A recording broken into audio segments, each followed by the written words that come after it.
আসসালামু আলাইকুম। Bengali channel আপনাদের সবাইকে স্বাগত জানাচ্ছি।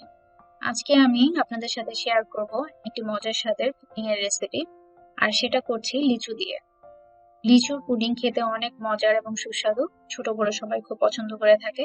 চলুন দেখে নেওয়া যাক কিভাবে বানাচ্ছি। প্রথমে আমি 15টি লিচু নিয়ে নিয়েছি, বিচি ছাড়িয়ে ভালো করে পরিষ্কার করে নিয়েছি। এরপর একটি ব্লেন্ডিং জারে নিয়ে নেব।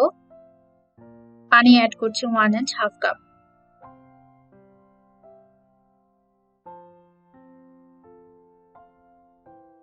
তারপর ভালো করে লিচুগুলো ব্লেন্ড করে নিচ্ছি।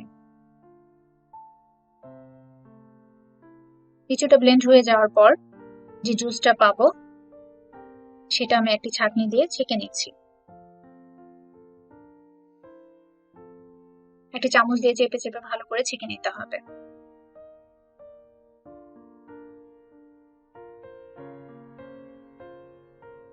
আমার এখানে টোটাল জুস হয়েছে 2 কাপ। সেখান থেকে 1.5 কাপ জুস আমি নিয়ে নিচ্ছি একটি হাঁড়িতে। দিয়ে দিচ্ছি 2 টেবিল চামচ চিনি। চিনিটা আপনাদের লিচুর মিষ্টি বুঝে তারপর দিবেন। আর দিয়ে দিচ্ছি 1 table spoon agar agar powder. চিনিটা ভালো করে মিশিয়ে নিচ্ছি। এরপর চুলাটা অন করে আমি ভালো করে বলক তুলে নেব এবং অনবরত নেড়ে যেতে হবে যেন নিচে আগার আগারটা জমে না যায়। ভালো করে নেড়ে চেড়ে একবার বলক তুলে নেব। এরপর চুলাটা অফ করে যে পাত্রে সেট করব সেই পাত্রে ছাঁকনি দিয়ে ছেঁকে ঢেলে নিচ্ছি। 10 থেকে 12 মিনিটের মতো লাগবে এটা সেট হতে। দেখতে পাচ্ছেন সেট হয়ে গেছে। এরপর আমি পছন্দ অনুযায়ী শেপে কেটে নেব।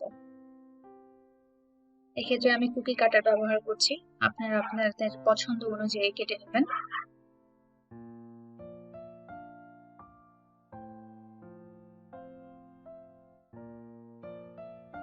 তারপর চলে যাচ্ছি পরবর্তী স্টেপে।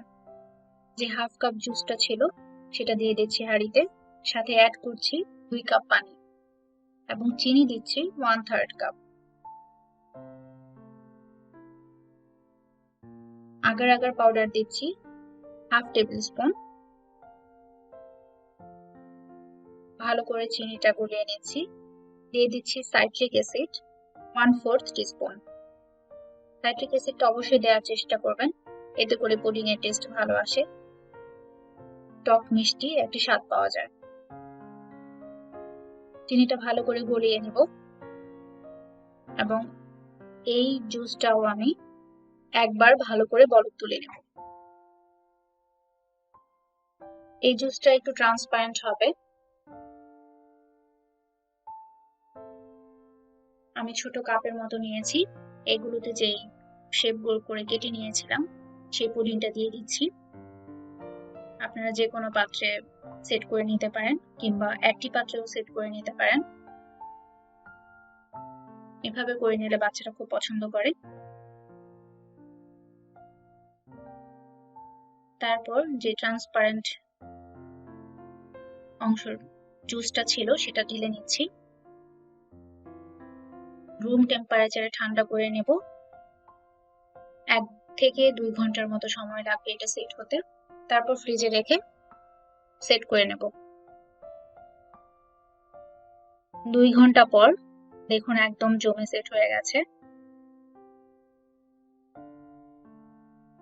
এই ট্রান্সপারেন্ট লেয়ারটা অতটা শক্ত হবে না, একটু জুসি হবে। দেখতে পাচ্ছেন আমি নাড়াচাড়া করার পরে উল্টো করে পড়ছে না। একটু কেটে দেখাচ্ছি।